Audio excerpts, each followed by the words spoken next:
Hey y'all, so in this video I'm going to show y'all how to do a corrective thio. So in certain cases a client might get a perm that is way too tight, or they may get a curl reduction and it doesn't really come out like they want it to. So again, you're going to be using the 4 steps of perming. Step 1, where are you? This client had a very tight perm and she did not get the result that she wanted. She wants her hair to be smoother. It's too frizzy and it's too unruly. So we know that's the problem. Step 2, where do we want to go? We want to reduce the curl by at least, I would say, at least 60 or 70%. You never want to make previously permed hair 100% straight. Number 1, it's not a good idea. And number 2, it is not a good idea because you will break more than the bonds and the hair just turns to mush or breaks or gets horrible and limp. So what we're going to be doing here is we're going to be applying a thio. Now before I used a smooth operator, and I'm going to be honest, with this one particular brand, I am not a big fan of this. It's by Tressa. They have different ones, and they had one for color treated hair, and I gotta be honest, not only did it not work, it really didn't do anything. So I'm gonna be trying the normal to resistant curl, and what I'm gonna be doing is apply this in a virgin manner. So when you do a virgin thio application, you're doing the mid shaft first, you're leaving about an inch or so away from the root, and then you're leaving out the end. The reason being is that right in here in the middle of the hair, that's where it's the toughest to relax. Up top, the hair has the heat from the scalp and it's not as keratinized, and the ends might be a little porous. So if you just apply thio in one big swoop like that, you're gonna get over processing up top, and worst case scenario, the hair will break at the scalp, causing hair to come out in clumps, and you'll see like straight mushy hair up top, and then, you know, barely relaxed hair here, and then in the ends just fry off. So again, we shampooed the hair. Step 3 is going to be type of product, and again I kind of covered that. We're using normal to resistant. And step 4 is going to be processing time, and that's going to be as directed by the manufacturer's instructions. I probably would assume that her hair will be ready within like 10 minutes or something, maybe even quicker.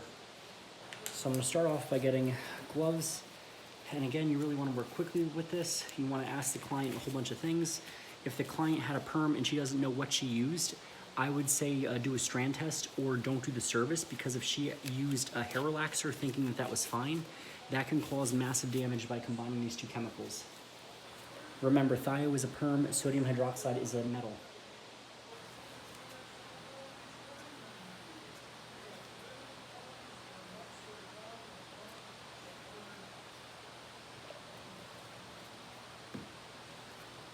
Okay, so I'm going to take my brush, apply a little product, and I'm going to start right here.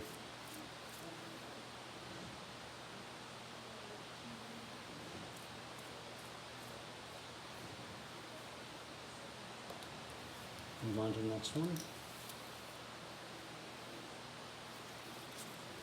Take about 1/2 inch partings.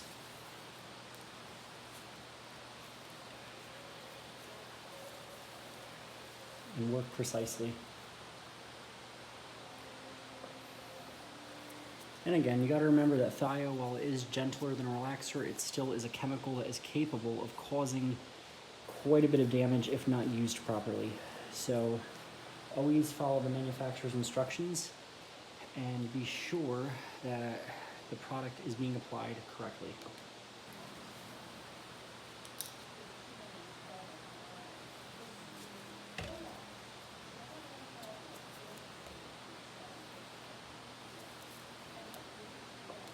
Here's a fun fact, thio, believe it or not, is used in hair removal like Nair. So if you all imagine if this chemical in high concentrations is capable of dissolving hair down, be in mind that something as gentle as this can be just as bad, if not more destructive, if used incorrectly. I also would advise against doing a Japanese thermal straightening on previously permed hair. Just not a good idea on hair that's already been hit once. Plus the addition of heat, if it doesn't go right, your client will be missing hair.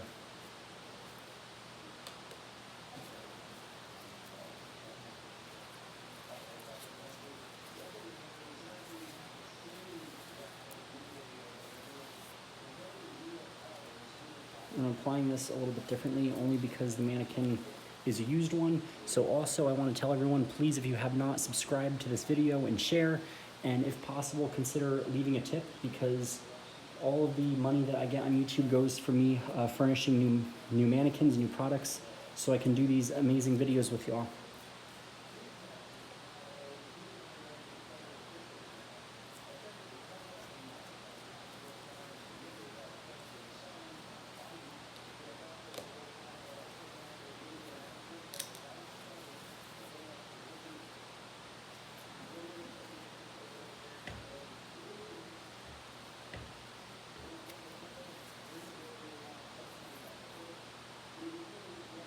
If there's any little tangles, just gently get them out like so.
Tomorrow I'm going to be filming for the perms, the piggyback perm, and I have to check on what y'all voted for.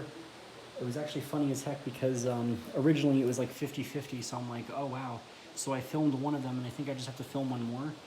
I know that the vote was taken, and I think it was the large rods on top, which is funny because that's the one that I picked. I'm like, you know what, I guess I'll do that one.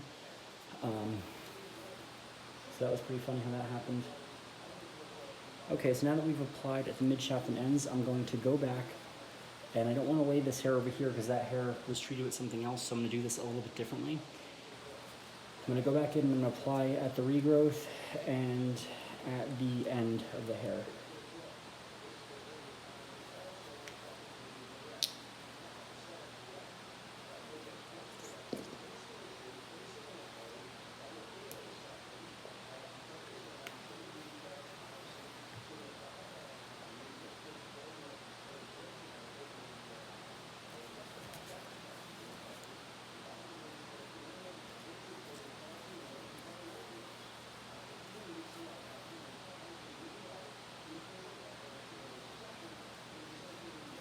Alright, so now that you got that applied, again, apply it smoothly in one swoop. Some brands might tell you to comb. I sometimes do that.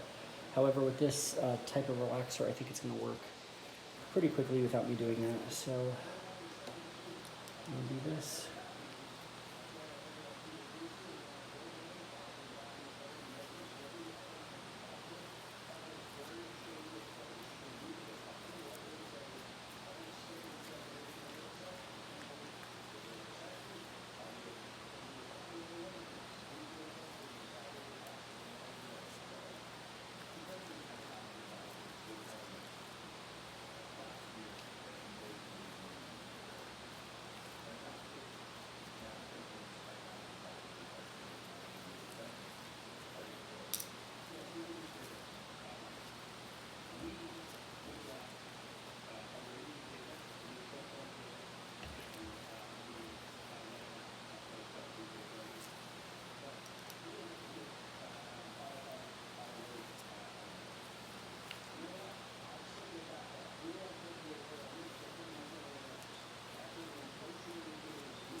And again, with this chemical, you tend to want to apply it in a liberal manner. Make sure that you saturate well. Apply it carefully so you don't splatter. And you're going to find out that different products with like these relaxers have different consistencies. I myself prefer to use one that has a slightly thicker consistency because, you know, it stays where you put it and it spreads easy. If it's too liquidy, it just becomes an absolute mess. So just be mindful of that. And if you have any jewelry, make sure that you have the client always take off jewelry when using a perm chemical because that will cause a reaction and or cause them a very bad chemical burn. I had a cosmetology teacher who she left her wedding ring on when she was doing a liquid perm for, you know, curly hair, and the perm got underneath the metal of the ring and her finger starts itching and itching and burning, and the skin practically came off, you know, with the ring. There was a nice red area of just chemically burned skin that was like broken down because of the reaction and the chemical sitting on her skin just breaking it down. Thio softens and swells the hair, and it does the same with skin. And I know that sounds like, oh, like soften, that's a good thing. No, it's not, because it means your skin is being broken apart.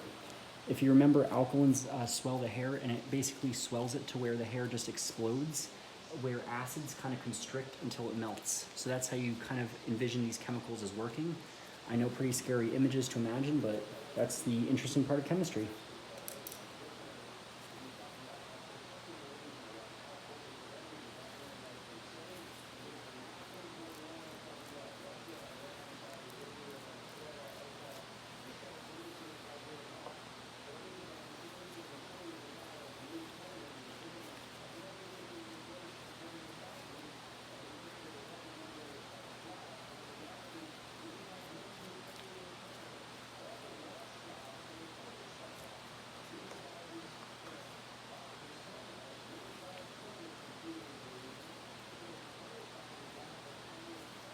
Okay, so she's gonna process for about 10 minutes, and then after we're gonna rinse and then neutralize.